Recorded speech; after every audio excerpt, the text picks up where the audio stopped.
The period of oscillation of a magnetic needle in a magnetic field is 1 second. If the length of the needle is half by cutting it, length आधी करने से time period भी आधा हो जाएगा, length 1/3 करने से time period भी 1/3 हो जाता है। तो आंसर बनेगा इसका 0.5 सेकेंड्स। नेक्स्ट क्वेश्चन में कह रहे हैं the magnet of a vibration magnetometer is heated so that to reduce its magnetic movement by 19%। Magnetic movement 19% reduce कर दिया, टाइम पीरियड के बारे में पूछ रहे हैं। ठीक, तो फॉर्मूला लिखते हैं। पहले टाइम पीरियड था मान लिया टी, वो होगा 2π/I/mBh। अब मैग्नेटिक मूवमेंट को 19% से घटा दिया गया, तो नया मैग्नेटिक मूवमेंट जो होगा वो नए टाइम पीरियड क्रिएट करेगा। तो नया मैग्नेटिक मूवमेंट कितने परसेंट रह गया? 19% से अगर आपने कम कर दिया तो 81% रह जाएगा नया मैग्नेटिक मूवमेंट।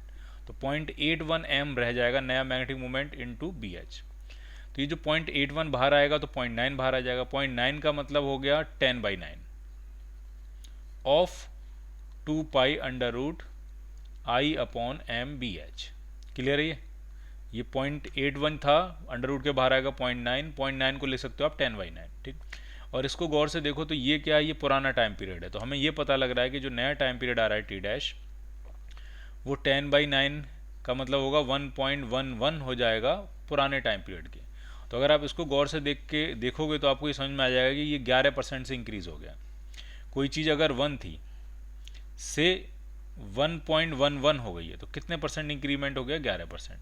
अगर पूरा सॉल्व करके निकालना चाहते हो तो final minus initial upon initial सारी वैल्यू डालो इनटू 100 और आपको आंसर मिलेगा 11% से टाइम पीरियड जो है वो इंक्रीज हो जाएगा अगर मैग्नेटिक मूवमेंट 19% से डिक्रीज हुआ है। So your answer will be C part.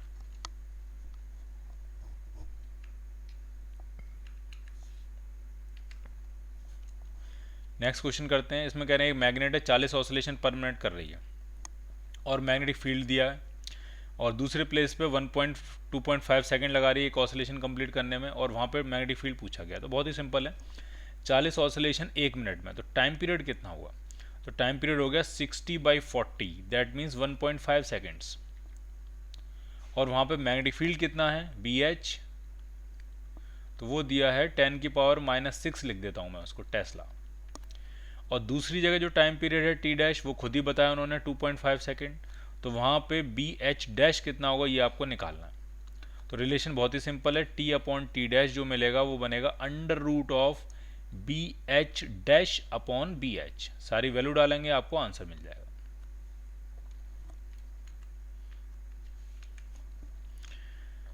Next question में कह रहे हैं टेंजेंट गैल्वेनोमीटर है, has a coil of 25 turns and A radius of 15 centimetre. ठीक है, टर्न्स दिए हैं आपको, रेडियस दिए है, हर्थ का हॉरिजॉन्टल कंपोनेंट दिया है और पूछ रहे हैं कितने करंट से 45 डिग्री का डिफ्लेक्शन हो जाएगा। तो 45 डिग्री का डिफ्लेक्शन तब होगा जब हॉरिजॉन्टल कंपोनेंट और कॉइल का मैग्नेटिक फील्ड बराबर हो जाएगा, और कॉइल का मैग्नेटिक फील्ड होता है μ0 Ni/2r, तब एंगल जो है वो 45 बनेगा आपका।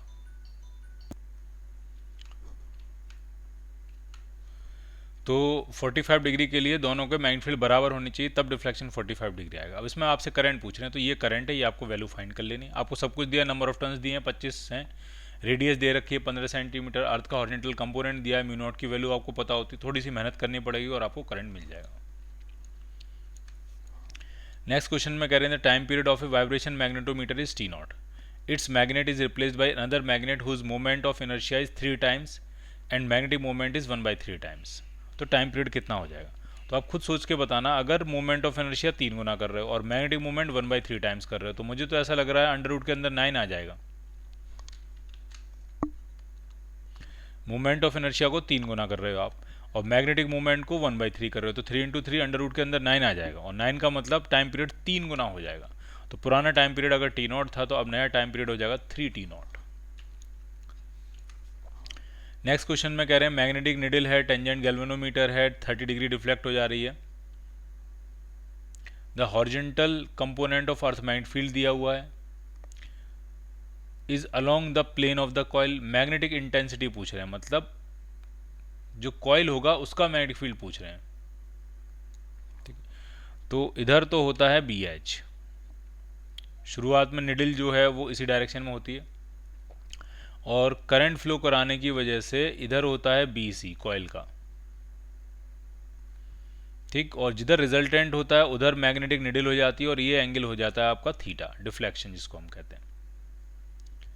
तो यहाँ पे टेंजेंट गैल्वेनोमीटर है, लेकिन उसमें ये जो डिफ्लेक्शन आ रहा है, ये जो कॉइल का जो मैग्नेटिक फील्ड है उसकी जगह कॉइल यूज़ नहीं कर रहे हैं, उसकी जगह कोई और मैग्नेट यूज़ कर रहे हैं। ठीक है, अब ठीक है कोई भी यूज़ कर रहा है, हमें कोई मतलब नहीं है, हमें तो यही मैग्नेटिक इंटेंसिटी निकालनी है, यही मैग्नेटिक फील्ड निकालना कितना होगा। तो सीधा सीधा रिलेशन बनेगा tan theta is equal to B C upon B H. तो थीटा है 30 डिग्री, टेन 30 हो जाएगा 1/√3, और बी एच से इधर ले जाके मल्टीप्लाई कर देते हैं। तो बी एच कितना है, तो बी एच है 0.34 इंटू 10⁻⁻⁴ टेस्ला, और ये बन जाएगा कॉइल का मैग्नेटिक फील्ड कहो या मैग्नेट का मैग्नेटिक फील्ड कहो, कुछ भी है कहो वो है। ठीक, वैसे टेंजेंट गैल्वेनोमीटर में तो कॉइल होती है। ठीक, ठीक है, तो वो मैग्नेटिक इंटेंसिटी आपको चाहिए, वो आपको मिल जाएगा। ठीक, दूसरा क्या है ना, नाम इन्होंने जरूर लिखा है magnetic intensity, but magnetic intensity Tesla में नहीं होती है, magnetic intensity ampere per metre होती है। ठीक है, और वो एच से रिप्रेजेंट करी जाती है, बट कई बार ऐसा कन्फ्यूजन क्रिएट कर देते हैं, तो हमें यूनिट पे ज़्यादा भरोसा करना है। तो अगर चारों आंसर टेस्ला की यूनिट में है तो आपको मैग्नेटिक फील्ड ही पूछा गया है, मैग्नेटिक इंडक्शन ही पूछा गया है, मैग्नेटिक फ्लक्स डेंसिटी ही पूछी गई है, मैग्नेटिक इंटेंसिटी नहीं पूछी गई है। ठीक, तो हमें बी निकालना, तो आप इसको सॉल्व कर लोगे, आपको आंसर मिल जाएगा।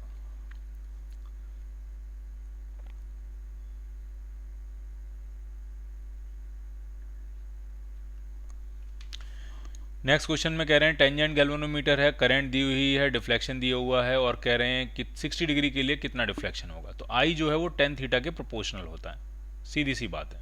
तो I1 अपॉन I2 जो है वो आपका आ जाएगा tan theta 1 upon tan theta 2। सारी वैल्यू डालोगे और आपको आंसर मिल जाएगा।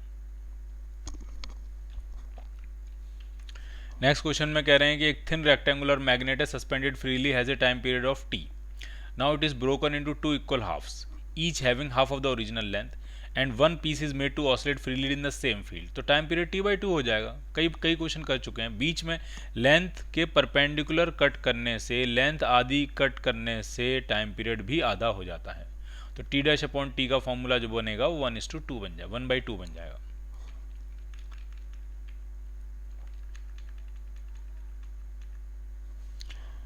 Sensitivity of tangent galvanometer is increased if we increase क्या। ठीक है, तो फॉर्मूला ये होता था BH is equal to mu naught NI, sorry tangent galvanometer में जो टेन थीटा होता था, टेन थीटा वो होता था mu naught NI upon 2R into BH।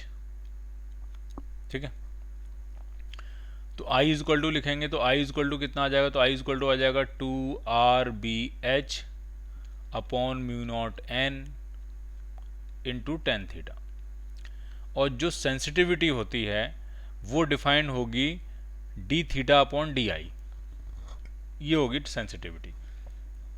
तो अगर हम इसको डिफ्रेंशिएट करें थीटा के टर्म्स में, तो DI अपॉन डी थीटा निकाल लेते हैं। DI अपॉन डी थीटा कितना आ जाएगा, तो DI अपॉन डी थीटा जो यहाँ से आएगा, डिफ्रेंशिएट करेंगे तो ये 2RBH तो रहेगा ही रहेगा, और म्यू नॉट N भी रहेगा ही रहेगा। टेन थीटा का बनेगा सेक स्क्वायर थीटा, ये बनेगा। तो यहाँ से अगर हम डी थीटा अपॉन DI लिखें, ये होगी current sensitivity, deflection per unit current, current sensitivity of tangent galvanometer. ठीक, तो ये म्यू नॉट N तो आ जाएगा ऊपर, और नीचे आ जाएगा 2RBH सेक स्क्वायर थीटा। अब आप खुद ही देख लो करंट सेंसिटिविटी कब इंक्रीज करेगी, जब हम नंबर ऑफ टर्न्स बढ़ाएंगे तो करंट सेंसिटिविटी इंक्रीज करेगी, या रेडियस को कम करेंगे तो करंट सेंसिटिविटी इंक्रीज करेगी, या BH कम ऐसी जगह पर लगाएंगे टेंजेंट गैल्वेनोमीटर जहाँ BH कम हो तो करंट सेंसिटिविटी इंक्रीज करेगी। ठीक, तो ये तो नंबर ऑफ टर्न से पूछ रहे हैं, तो नंबर ऑफ टर्न बढ़ाने से करंट सेंसिटिविटी बढ़ जाएगी। तो current sensitivity is increased if we increase number of turns.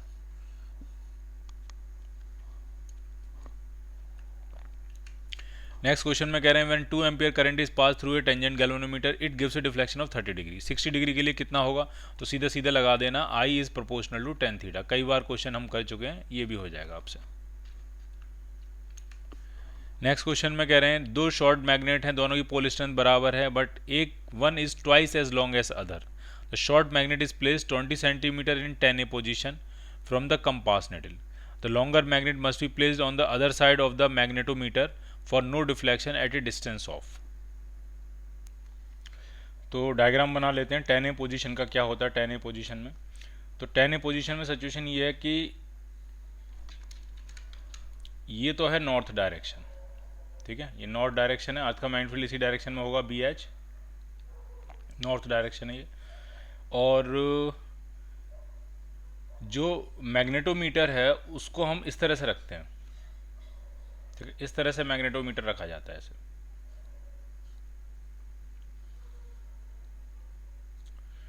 East west direction में, और सेंटर में एक मैग्नेटिक कंपास होती है जो डिफ्लेक्शन बताती है। और यहाँ पे 10A पोजीशन का मतलब है कि यहाँ पे हम बार मैग्नेट रखते हैं इस तरह से, नॉर्थ यहाँ बना के। तो इससे होता क्या है कि सेंटर इस वाले पॉइंट पे, कंपास वाले पॉइंट पे दो मैग्नेट फील्ड हो जाते हैं, एक तो हो गया BH अर्थ का मैग्नेटिक फील्ड हो गया, और एक आपके मैग्नेट का एक्सियल पोजीशन पे मैग्नेटिक फील्ड हो जाएगा, और वो हो जाएगा μ0/4π, पता ही है आपको, 2m/r³। ये और जो नेट डिफ्लेक्शन आएगा वो नेट डिफ्लेक्शन ही आ जाता है, नेट डिफ्लेक्शन, और tan थीटा लिखना चाहो तो आप लिख सकते हो दोनों मैग्नेटिक फील्ड को डिवाइड करके, ठीक। अब क्वेश्चन में कह रहे हैं कि एक दो शॉर्ट मैग्नेट्स हैं, इक्वल पोल स्ट्रेंथ है, बट लेंथ एक की डबल है। तो लेंथ एक की अगर डबल है तो इसका मैग्नेटिक मोमेंट भी डबल हो जाएगा, ठीक है। यानी अब आपके पास दो मैग्नेट है, एक मैग्नेट M है और एक मैग्नेट 2M है, ये है, एक शॉर्टर मैग्नेट है और एक लॉन्गर मैग्नेट है। शॉर्टर मैग्नेट को हमने 20 सेंटीमीटर पर रखा है 10A पोजीशन में। तो मान लीजिए शॉर्टर मैग्नेट है, M मैग्नेटिक मोमेंट है इसका, और उसको यहाँ से 20 सेंटीमीटर पर रखा है आपने। अब कह रहे हैं कि दूसरी साइड में लॉन्गर मैग्नेट को हम कितनी डिस्टेंस पर रखें ताकि कोई डिफ्लेक्शन ना हो। इसका मतलब शॉर्टर मैग्नेट का इधर जितना मैग्नेट फील्ड होगा, लॉन्गर मैग्नेट का उसके अपोजिट मैग्नेट फील्ड हो जाए, और नेट मैग्नेट फील्ड 0 हो जाए, और कोई डिफ्लेक्शन नहीं होगा, ठीक। तो M से 20 सेंटीमीटर, तो इधर हमने एक बार मैग्नेट रखेंगे जिसका मैग्नेटिक मोमेंट होगा 2M, मान लिया वहाँ से R सेंटीमीटर, और इन दोनों के मैग्नेटिक फील्ड अगर कैंसिल आउट हो जाएंगे तो कोई डिफ्लेक्शन नहीं होगा। तो फॉर्मूला जो आने वाला वो ये आने वाला, μ0/4π 2m/20 सेंटीमीटर का क्यूब। यूनिट्स में कोई टेंशन नहीं है क्योंकि आपको इक्वल करना है, कैंसिल आउट हो ही जाएंगे, तो यूनिट्स जैसी हम वैसे ही डाल देते हैं। और इधर हो जाएगा μ0/4π 2 टाइम्स 2m, इधर मैग्नेटिक मोमेंट 2m है और डिस्टेंस r का क्यूब। तो ये सब कुछ कैंसिल आउट हो जाएगा, ये सब कुछ कैंसिल आउट हो जाएगा, एक m से m भी कैंसिल आउट हो जाएगा, तो यहाँ 2 बचेगा। तो ये आ जाएगा r/20 का क्यूब इज इक्वल टू 2। तो क्यूब रूट लेंगे तो 2⁻⁴ और 20 से हम मल्टीप्लाई कर लेते हैं इधर लाके, तो 20 इंटू 2⁻⁴ सेंटीमीटर जो है उस बड़ी वाली बार मैग्नेट की डिस्टेंस होनी चाहिए, 20 into 2⁻⁴ centimetre. So your answer is B part. Next question में कह रहे हैं ये बार magnet is oscillating in a magnetic field, earth magnetic field with time period t, और मास को अगर हम 4 गुना कर दें तो टाइम पीरियड दोगुना हो जाएगा। रिपीट क्वेश्चन आया फिर से। The error in measuring the current with the tangent galvanometer is minimum. तो ये आपको याद रखना है, टेंजेंट गैल्वेनोमीटर की सेंसिटिविटी मैक्सिमम होती है 45 पे। तो जब सेंसिटिविटी मैक्सिमम होगी, एक्यूरेसी मैक्सिमम होगी, तो एरर जो है वो मिनिमम होगा। तो एरर के मिनिमाइज करने के लिए डिफ्लेक्शन 45 डिग्री के आसपास होना चाहिए, 45 पर एरर मिनिमाइज हो जाता है। 76 में कह रहे हैं the magnet oscillating a horizontal plane has a time period 2 seconds at a place where dip angle is 30 degree and 3 second at a place where dip angle is 60 degree. Resultant magnetic field का ratio आपसे पूछ रहे हैं। तो ऐसा question हम कर चुके हैं। जो टाइम पीरियड होता है वो 1/√BH के प्रोपोर्शनल होता है, और BH जो होता है वो खुद में BE cos डेल्टा होता है। तो इस फॉर्मूले के हिसाब से अगर हम T1/T2 का रेशियो बनाएंगे तो वो आ जाएगा √BE2 cos delta 2 upon BE1 cos delta 1, ठीक है। टाइम पीरियड का आपको रेशियो पता है, टाइम पीरियड की वैल्यूज पता है, बेसिकली एंगल ऑफ डिप दोनों जगह पता है आपको, तो आप अर्थ के रिजल्टेंट मैग्नेटिक फील्ड का रेशियो यहाँ से फाइंड कर सकते हो, तो ये आपको मिल जाएगा।